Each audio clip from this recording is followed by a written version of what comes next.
මෙන්න මෙතනින් අවුට්පුට් එක තියෙනවා නිව්ට්‍රල් එක සහ ඒ කියන්නේ මෙතන නිව්ට්‍රල් එකට මේක සම්බන්ධ කරනවා කියන එක සරලවම කියන්නේ. ඒක වයරින් එකට අදාළව ෆ්ලෑෂර් කොටේ තහඩු පැටර්න නිර්මාණය කරගන්නේ මෙන්න මේ විදිහට. ඉතින් යාළුවනේ මම අද වීඩියෝෙන් කතා කරන්නේ කොහොමද බෞද්ධ කොඩිය ලෙලදෙන ආකාරයෙන් නිර්මාණය කරගන්නේ කියලා. හරි යාළුවනේ. එතකොට ඔයා ඉස්සල්ලාම මෙතනදී කරන්න ඕනි බෞද්ධ කොඩියක් ඇඳ ගන්න ඕනි. ඒ කියන්නේ යාළුවනේ බෞද්ධ කොඩියක් ගත්තහම අර ඉස්සල්ලාම කෙලින් අතට තියෙන විදිහ ඇඳ ගන්න ඕනි. ඊට පස්සේ ඊට වඩා පොඩ්ඩක් ඇන්ගල් එක වැඩි කරනවා. ඊට පස්සේ ඊළඟ තුන්වෙනි ස්ට්‍රිප් එකේදී ඊටත් වඩා ටිකක් වැඩි කරනවා. අන්න ඒ විදිහට වැඩි කරලා තමයි අපිට මේ බෞද්ධ කොඩිය ලෙලදෙන ආකාරය නිර්මාණය කරගන්න පුළුවන්. එහෙනම් යාළුවනේ අපි ඉස්සෙල්ලාම බෞද්ධ කොඩියක් තියෙන පළවෙනි ස්ටෙප් එක. ඒ කියන්නේ සාමාන්‍ය විදිහට බෞද්ධ කොඩියක් තියෙන විදිය ඇඳගමු. මෙන්න මේ විදිහට මම ඉස්සෙල්ලාම බෞද්ධ කොඩියේ පළවෙනි විදිය. ඒ කියන්නේ බෞද්ධ කොඩියේ තියෙන පළවෙනි විදිය මෙන්න මේ විදිහට ඇඳ ගන්නවා. ඒතකොට ඒක වෙන්නේ යාළුවනේ මෙන්න මෙතනින් පටන් අරගෙන මේ හැරි වගේ පටන් ගන්න. මොකද වෙනම ලයිට් පොල් එකක් මේකට වැඩ කරන හින්දා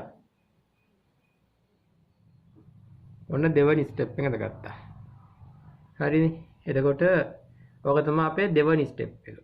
ඊට පස්සේ මේක තුන්වෙනි ස්ටෙප් එක ඉඳගන්නේ කොහොමද? ඒක ඉඳගන්නේ යාළුවනේ මෙතනින් පටන් අරගෙන. එතකොට දැන් තව කෙනෙක්ට හිතෙන්න පුළුවන් මේ මෙතන නිකන් මේ බවදූරි නිකන් ඉස්සරහට දික් වෙනවා වගේ පෙනී කියලා. එතකොට යාළුවනේ මේක මෙහෙම පේන්නේ නැහැ. දැන් මම මේ අදිද්දී ඈඩ් කරලා යන්න ඔයාලට පැහැදිලිව පේන්න ඕනේ හින්දා. එතකොට මේක ඔයා ලයිට් ඒ බෝඩ් එකේ සෙට් කරද්දී ලගින් සෙට් කරගන්න. එතකොට මේක දුරට පේන්නේ නැහැ මේ අර ලයිට් එක ඇතින් තියෙන්නේ කියලා. එතකොට මෙන්න මෙතනත් ඔයාලා ළඟින්ම සෙට් කරගන්න. දැන් මෙතන මේ හිඩසක් තියෙනවනේ. අපි ඒ හිඩස පේන්නේ නැති වෙන්නේ. ඒ කියන්නේ බල්බ් පුළුවන් තරම් ළඟින් සෙට් කරගන්න මෙන්න මේ වගේ තැන් වලින්. දැන් මේ මෙතන එහෙම ගත්තාම මෙන්න මේ විදිහට මේ හැඩ ගද්දි මේ බල්බ් එක ළඟින් තියන්න ඕනේ. එතකොට මේක අපිට දුරට පේන්නේ එක ළඟ තියෙන බල්බ් ටිකක් වැඩ කරනවා වගේ. හරි. එතකොට මං හිතනවා ඔයාලට දැන් පැහැදිලි ඇති බෞද්ධ කොඩිය ඩ්‍රෝවින් එක කරගන්නේ කොහොමද කියලා. එතකොට මේ මිට නිතරම පත් වෙලා තියෙන අපි නිර්මාණය කරගන්න ඕනේ. ඒක යාළුවනේ අපිට පුළුවන් ෆ්ලෑෂර් කොටේ ඒ කියන්නේ කෙලින්ම ඒ කියන්නේ දිගටම තහඩුවක් ගහලා මෙන්න මේ මිටට කරන්ට් එක දීලා ඒක නිර්මාණය කරගන්න පුළුවන්. එතකොට යාළුවනේ කොහොමද මේකේ ලයිට් එක සෙට් වෙන්නේ කියලා මම දැන් ඔයාලට කියලා දෙන්නම්. මෙතනදී යාළුවනේ ඔයාලා කරගන්න ඕනේ දැන් මෙතන තියෙනවා නෙමෙයි අපි මේ ලා කොළ පාට. ඒ කියන්නේ අපේ පළවෙනි ස්ටෙප් එක ඒකේ ලයිට් එක සෙට් කරගන්න ඕනේ. හරිද? එතකොට මම දැන් ඔයාලට මේක පැහැදිලිව පේන්න ඕන හින්දා මේ යට මේක ලයිට් එක සෙට් කරලා පෙන්නන්න. එතකොට මෙතනදී අපි ගත්තොත් එහෙම මෙන්න මේ විදිහට ලයිට් ටික මෙන්න මේ විදිහට ලයිට් ටික යාළුවනේ මෙන්න මෙහෙම දිගට සෙට් වෙන්න ඕනේ. හරි යාළුවනේ ඔන්න ඔය විදිහට බල්බ් ටික මේ විදිහට ඒ කියන්නේ ස්ටෙප් බයි ස්ටෙප් සෙට් වෙන්න ඕනේ. ඒ කියන්නේ මම මේ ඇදලා තියෙන්නේ මේකේ තුන්වෙනි එකට. එතකොට මේකේ දෙවෙනි එකටත් මේ වගේම ලයිට් එක සෙට් වෙන්න ඕනේ.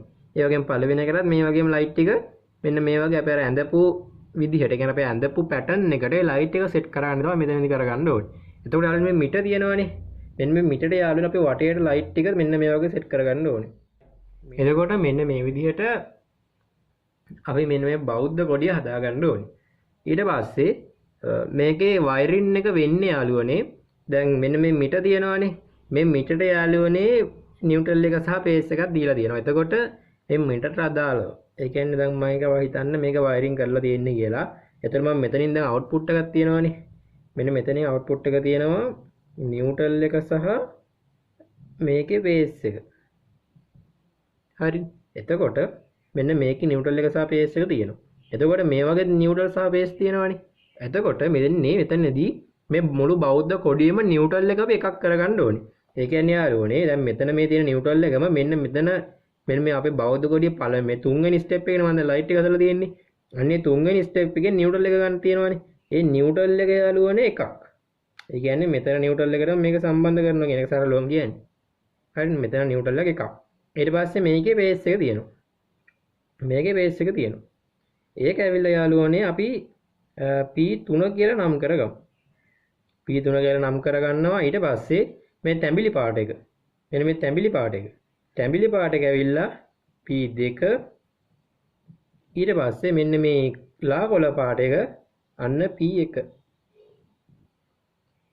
දැන් තේරුණා නේද වයර් එක වෙන්න ඕන විදිය? ඒක P1 P2 P3. එතකොට මේ තැඹිලි පාට එකෙත් අන්න නිව්ට්‍රල් එක එකක් වෙනවා. ලා කොළ පාට එකෙත් නිව්ට්‍රල් එක මේකටම සම්බන්ධ වෙනවා. නිව්ට්‍රල් ටික ඔක්කොම එකයි. මං හිතනවා යාළුවන්ට පැහැදිලි ඇති නිව්ට්‍රල් ටික ඔක්කොම එකයි. මේ තියෙන්නේ නිව්ට්‍රල්. හරිද? නියුට්‍රල් ටික ඔක්කොම එකයි. හැබැයි පේස් තමයි වෙනස් වෙන්නේ. පේස් වෙනස් වෙලා තියෙනවා වලට පැහැදිලි. එතකොට යාළුවනේ ඔයාලා දැකලා ඇති මේ තොරන් වල බෞද්ධ කොඩිය තියෙනවා. සමහර බෞද්ධ කොඩිය වල ඇතුළත් ලයිට් තියෙනවා. ඇතුළත් ලයිට් තියෙනවා. ඉතින් යාළුවනේ ඒක කරන්න පුළුවන්. ඒක ටිකක් සංකීර්ණ වැඩක්. ඉතින් ඊට වඩා සරල ක්‍රමයක් තියෙනවා මේක කරන්න යාළුවනේ. ඔයාලට පුළුවන් මේ බෞද්ධ කොඩිය ඇතුලේ තියෙන පාට ටික තියෙනවානේ. අන්නේ පාට ටික අනුව මේක බෙදලා පාට කරගන්න පුළුවන්. ඔයාලට පැහැදිලි ඇති මම කියන එක. ඒ බෞද්ධ කොඩියේ ඒ පාට ටික අනුව මේක බෙදලා පාට කරගන්න පුළුවන්. පාට කරලා අපි හිතමු උදාහරණයක් විදිහට බෞද්ධ කොඩියේ සුදු පාට නිල් පාට තියෙනවා කියලා. එතකොට බෞද්ධ කොඩිය දැන් අපි මෙහෙම බෙදාගෙන යනවානේ. ඒ කියන්නේ මෙන්න මේ හරියෙන් ඔන්න එක පාටක් බෙදෙනවා. ඊට පස්සේ මේ හරියෙන් තව පාටක් බෙදෙනවා. ඔහොම පාට බෙදි යනවානේ දැන් බෞද්ධ කොඩිය. අන්නේ බෙදෙද්දී උදාහරණයකට ඔයා හිතන්න මේ හරිය නිල් පාට එනවා කියලා. මේ හරිය නිල් පාට එනවා. අන්න එතකොට ඊට දැරව තියෙන මේ උඩ ලයිට් ටික තියෙනවානේ. ඒ ටික නිල් කරනවා. හරිද? එතකොට ඔයා හිතන්න දැන් රතු පාටින් එනවා කියලා. අන්න රතු ටික මොකද කරන්නේ? ඊට උඩ තියෙන බල්බ් එක රතු කරනවා. ඊට පස්සේ මේක රතු පාට ටික රතු පාට තින්තයකින් අපි පාට කරලා දානවා.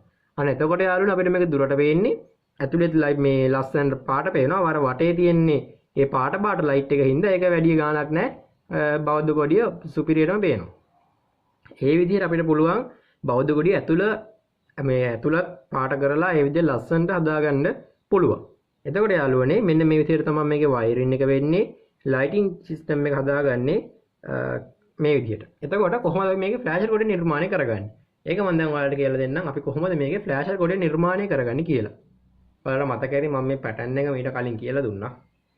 එතකොට මෙන්න මේ විදිහට තමයි අපි මේකේ වයරින් එකට අදාළව ෆ්ලෑෂර් කොඩියේ තහඩු පැටර්න් නිර්මාණය කරගන්නේ මෙන්න මේ විදිහට. එතකොට යාළුවනේ ඔයාලට පේනවා දැන් අපි මෙතන නිර්මාණය කරපු එකේ පේස් තියෙනවා අපිට 1 2 3ක්. ප්‍රධාන 3ක් තියෙනවා. නිතරම වැඩ කරන එකක් තියෙනවා මෙතන. එතකොට යාළුවනේ ඔයාලා නිතරම වැඩ කරන එකට ඔයාලා දන්නවා තහඩු පටියක් කෙලින්ම මේ ෆ්ලෑෂර් කොඩියට සම්බන්ධ කරලා. ඒ කියන්නේ මෙන්න මේ වගේ තහඩු පටියක් කෙලින්ම සම්බන්ධ කරලා අපිට පුළුවන් මේ මීටර නිතරම පත් වෙලා දෙන හදාගන්න. ඒක ඔයාලට කරගන්න පුළුවන්.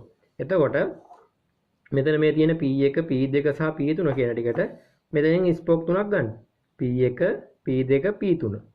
හරි. එතකොට ඔයාලට පුළුවන් මේ ෆ්ලෑෂර් කොඩියට කරන්ට් එක දුන්නාට පස්සේ මෙන්න මේ ටික මේ P1, P2, P3 කියන ටික මාවරේ වැඩ කරද්දි මෙන්න මේක යාළුවනේ නෙල්ල දෙනවා වගේ පේනවා. ඒ විදිහට තමයි ෆ්ලෑෂර් කොටය මෙන්න මේ විදිහට තමයි අපි නිර්මාණය කරගන්න ඕනේ. එතකොට මම හිතනවා ඔයා මේ වීඩියෝ එක බලලා බෞද්ධ කොඩියක් ලෙල්ල දෙන ආකාරය නිවැරදිව ඉගෙන ගන්න ඇති කියලා. ඉතින් මම මේ වීඩියෝ එක කරන්න අදහස් කරේ මම දැක්ක මම කලින් දාලා තිබුණ වීඩියෝ එකක කමෙන්ට් එකක් දාලා තිබුණා බෞද්ධ කොඩියක් ලෙල්ල දෙන ආකාරය කියලා දෙන්න කියලා. එහෙනම් යාළුවනේ අපි ඊළඟ වීඩියෝ එකෙන් තවත් ලයිට් රටාවක් නිර්මාණය කරන්න හැටි කතා කරමු. එහෙනම් යාළුවනේ අදට ගිහින් එන්නම්. ඔයාලා ඔක්කොටම සුබ දවසක්.